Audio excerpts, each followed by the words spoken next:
Let's flash back to the 27th of August 2021. Man United are flying, enjoying their best start to a season since Ole Gunnar Solskjaer rejoined the club as manager, with West Ham being the only big side ahead of them in the league. And then, the best player to ever wear a Man United shirt rejoined the club, over a decade since leaving for Real Madrid, as Cristiano Ronaldo signed on the dotted line and instantly made the Red Devils serious title contenders. A couple of weeks later, and CR7 would make his second debut for the club, scoring twice in a 4-1 win to put them top of the Premier League, as well as another goal a week later in another win, this time 2-1 against a very impressive West Ham side. Manchester United and their fans were on cloud 9. Cue an absolutely rancid run of form. The Red Devils lost 5 of their next 7 Premier League games, winning just once between mid-September and the start of December, as well as 2 defeats to their biggest rivals, losing 5-0 to Liverpool and 2-0 to Man City, with both sets of fans chanting 4 words, perfectly mocking the utter state that Manchester United found themselves in: Ollie's at the wheel. And of course, after a truly embarrassing loss to a Watford side that had gone to be relegated by 4-1, Ollie was officially no longer at the wheel. After a couple games under Michael Carrick, in which United would see 4 points against table toppers Chelsea and an in-form Arsenal, Ralf Rangnick was appointed as manager until the end of the season, when he'd then take up a consultancy role at the club. The Red Devils would see out the year undefeated, before a loss in their first game of 2022 against Wolverhampton Wanderers became the first of many under the German gaffer. From the end of January onwards, United won just 5 from 17 in the league, dropping points to the likes of Burnley, Southampton, Watford and Everton, as well as embarrassing losses to Manchester City, Liverpool and Arsenal. And of course, how could I forget? A 4-0 defeat on the penultimate day to Brighton, with the team just about finishing in 6th place and qualifying for the Europa League for the 4th time in 6 years, showing just how far the 3 times champions of Europe had fallen. But then come the 23rd of May, Ten Hag officially took over as first team manager and instantly started working on fixing one of the most dysfunctional clubs in the entire world. This is the story of how Ten Hag revived a dying Man United. Ten Hag's first and probably hardest job was to revitalise his squad. Lingard, Mata, Pogba, Matic and Andreas Pereira were amongst 27 players to be shown the front door in the summer, as United brought in 4 players to replace them before the season had begun, with Malacia Eriksson Martinez and Tom Huddleston all being brought into the club. Then, after a successful pre-season, in which the Red Devils beat Liverpool to the legendary Bangkok Century Cup title, many of the United faithful were positive going into the start of the new campaign. Then they'd see a second loss to Brighton in the space of a couple months, as United found themselves in 13th, although were fortunate enough to have an easy tie against Brentford in their second game, ideal for a rebound where they could get back to winning ways. They lost 4-0.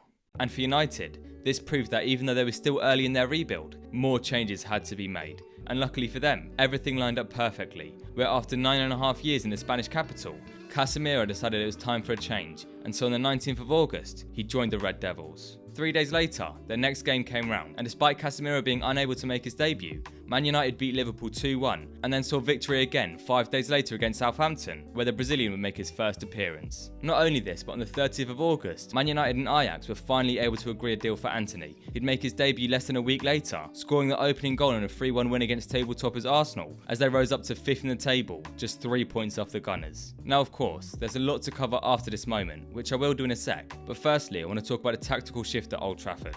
Under Ollie, United had been slowly improving, with the 2021 season seeing arguably the club's best performance since Sir Alex Ferguson left in 2013, as they finished second in the league, as well as reaching the Europa League final. The problem with this though, was that there was a huge boundary in preventing United from reaching the next level, which was their style of play, and holes in the squad. See, the Norwegian coach had been brought in to steady the ship, in one of the most turbulent times in Manchester United history, and so relied on a solid counter-attacking system to prevent as many losses as possible, whilst allowing them to make the most of the squad they had. Issues would arise in the system though, as time and time again United put themselves in a great position to see success, before faltering against a side willing to sit deep and defend against them, leading to some embarrassing losses to the likes of Sheffield United and Villarreal, which left them missing out on their best opportunities to win silverware since 2016-17. Knowing this, Ollie decided going into the 21-22 campaign, they wanted to switch to a more possession-based system, which would not only be more proactive and sustainable, but also finally achievable, with a few signings taking place which allowed them to be stronger on the ball. After a strong start to the season, it looked like the gradual process of switching style would work out for the Red Devils, with the possibility of winning trophies even looking likely before the process had finished. However, then came the signing of Cristiano Ronaldo. CR7 completely threw off the balance of the team for a variety of reasons, with even the mentality of players changing, as they would often pass to Ronaldo despite better options being available,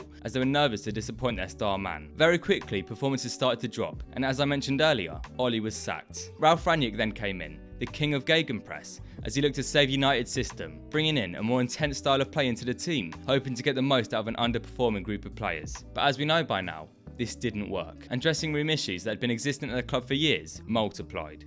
With the summer seeing the arrival of Ten Hag, the Dutch coach knew he had to get on top of the Ronaldo situation before it got out of hand. He'd show authority in the first game of the season, dropping the Portuguese forward to the bench and opting for an unusual side with Christian Eriksen playing the role of a number 9 in a formation which on the ball shifted into a 4-3-3, with the aim of getting the wide players high up on the pitch to run in behind and cause damage to their opponents. This style was based upon Ten Hag's high possession and high pressing football at Ajax, which would quickly uncover issues in the United squad. Firstly, the deepest midfielder was required to be good under pressure with the ball at his feet in order to be the focal point in build-up play, with opponents likely to press very aggressively in order to force turnovers. And sadly for Ten Hag, neither Fred or McTominay are very good under pressure or at progressing the ball forwards, and so going into the Brentford game, he knew he had to make changes, which if anything, just exposed other flaws at the club. Against the Bees, Eriksen found himself in a deeper role, and with De Gea's poor ability to play it out from the back and Harry Maguire's sluggish ways when low on confidence, United were completely embarrassed, losing 4-0 and proving to Ten Hag they had to build this team up from scratch. Firstly, Rashford then moved into the centre forward position, and Ten Hag told the team to focus less on possession and more on just winning games. Of course, the signing of Casemiro would help aid their midfield woes with his excellent technical ability, but at first, this wasn't focused on by United, allowing the Brazilian to settle in easier. Also, despite United staying as a side with pressing morals, they started to use a mid-block and deeper line, meaning pressing was used more sparingly, rather than the gegenpress-like style we saw Rangnick try to use. To put it simply, United's new press relied on Rashford working his socks off to prevent opponent defenders having too much time on the ball to play a line-breaking pass or switch play out wide, with one winger always coming alongside him to mark the other centre-half, making the opponent's only real options often being to hit it long and hope or pass it sideways or backwards to the goalkeeper. As well as this, in their own half, United often fell back into a low block, minimising spaces between a defensive line and the goalkeeper, which had also been a problem area for the side, as well as the midfield dropping deeper, forcing opponents into pushing more men forward and leaving them vulnerable to the counter-attack, which was the Red Devils' best chance at scoring. Funnily enough, this is actually similar to what Ole instilled in his players early on, and so unsurprisingly, it wasn't something Ten Hag aimed to keep for too long, and after a loss to Man City, he chose to switch things up again. With this came Ronaldo's return to the lineup, although it was partly due to Martial receiving an injury, but also because the centre-forward was no longer such a pivotal role in pressing out of possession. And signings like Casemiro allowed United to play more expansive football, shifting into a 3-1-6 or 2-3-5 formation on the ball, something that gets the most out of Eriksen and Fernandes, who are able to play in between the lines and in the channels, which can cause damage to their opponents. Now, instead of doing a deeper dive into tactics, I want to shift the focus of this video back onto off-pitch occurrences, as after a 2-1 win on the 13th of November, in which Ronaldo would not feature, the former 5-time Ballon d'Or winner did an interview with Piers Morgan, speaking out against the club and in turn seeing his second spell in Manchester cut short, as on the 22nd of November, in the middle of the Qatar World Cup, Cristiano Ronaldo saw his contract terminated by mutual consent. Ten Hag and Ronaldo had never really seen eye to eye, and so with the Portuguese forward departing, life was made even easier for the Dutchman at United. He no longer had to worry about a sulking 37-year-old causing dressing room issues, and so coming back from the break, in which Ronaldo had to watch his biggest rival lift the World Cup after he'd been dropped from the Portugal side, United reached a new level. Since the World Cup ended, Man United have played 6 games, scored 15 goals, conceded just 1, and have won all 6. Not only this, but they've risen from 5th place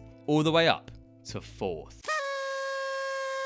Although to be fair, it has been more impressive than that made it sound. To put it simply, Erik Ten Hag has turned United around, with a few things being key in their remarkable form of late. Firstly, Marcus Rashford has been absolutely unreal, scoring 7 and assisting 2 in the last 6, thriving under his role as United's main man. As well as this, Ten Hag brought in an increasingly disciplined environment, which was actually a talking point just days ago with Rashford, as well as allowing players like Garnacho to improve, having seen discipline being a problem area for him in the summer. Not only this, but an increased role in transfers has allowed Ten Hag to bring in more quality, with the signing of Casemiro allowing the club to play a completely new brand of football, attacking in a way which hasn't been seen at Old Trafford since 10 years ago when the great Sir Alex left the club. And arguably most importantly, Erik Ten Hag has got the fans believing again. And when you've got over 70,000 fans chanting your name and creating an atmosphere which can only be helping the team, there really is no limit as to how much this side could achieve. We're seeing now, for the first time since Man United and British football's greatest ever manager left the club, a side with a reasonable chance at lifting the Premier League trophy. Do I think it will happen?